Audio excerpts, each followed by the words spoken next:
Welcome back to your hour. Joining me now is Kathy Adkins. Kathy is a registered nurse. She's also a dementia specialist, which I think is really remarkable because there's a lot to know about dementia and there's a lot of misconceptions about dementia.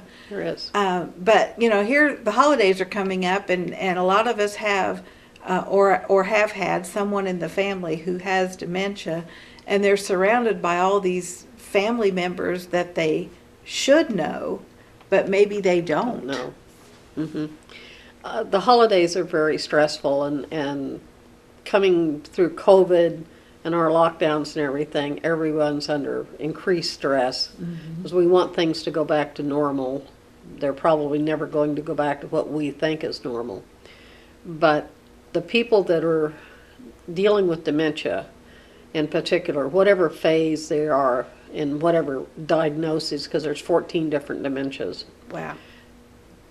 they are going to undergo more stress than most of us. They should recognize the grandkids, the great-grandkids. They should recognize their spouse, their child, and they often don't. And the scary part is sometimes, and we can't even tell how often, they're aware of that fact, and it's so frightening to them to call your son by your husband's name, not know who they are, and it's the people who are called the wrong name or not recognized are just as upset, and it creates a tension that doesn't even have to be spoken. Yeah. If you're around someone that has dementia of any variety, if you're upset, they're upset. If you're calm, they're calm. So you strive to be as calm as you can and just let things flow, and people need to know that less is more. Maybe you plan on having 20 people at the house for Thanksgiving. It would be better to have maybe 2 or 3 people with a person with dementia. That's enough of a change. Change is never welcome to someone with dementia, and I don't care if you move that chair over there. That's a huge change in their life, because the brain keeps trying, those neurons keep trying to reconnect and can't quite. And it'd be very scary that your body tells you to go sit down, and you get to the chair, and then you don't know what to do when you get to the chair, Right. because that fleeting little impulse that was going down a neuron Is gone. is gone. Yeah. It's just analogy like the kid's toy they used to have where they'd write things on it, and you'd lift the sheet and it's all gone. Yeah. It's exactly Same like thing. that. Yeah. When my mother was alive and she had dementia, and when we had, she knew my husband's family very well because she was involved in all the family gatherings and all that for years. But when dementia started taking hold of her, she couldn't remember them all. And we had her over to my stepson's house for Thanksgiving one year, like we did so many times.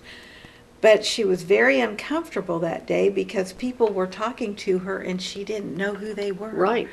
And it really bothered her. And she told me the following year when I was inviting her, she said, I don't think I want to do that. She said, nothing against your family, but I don't know them, and it makes me uncomfortable. Right. And she was aware of that. Right.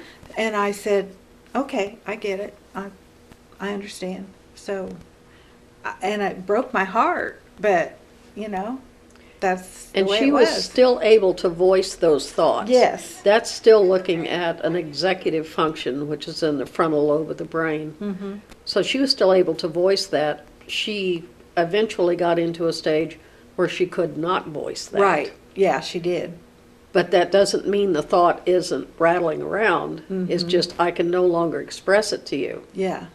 And when you can't express things, when we talk about a problem or an event, we're trying to process it in our brain. When they get to the point where they can't talk about it, they can no longer process it.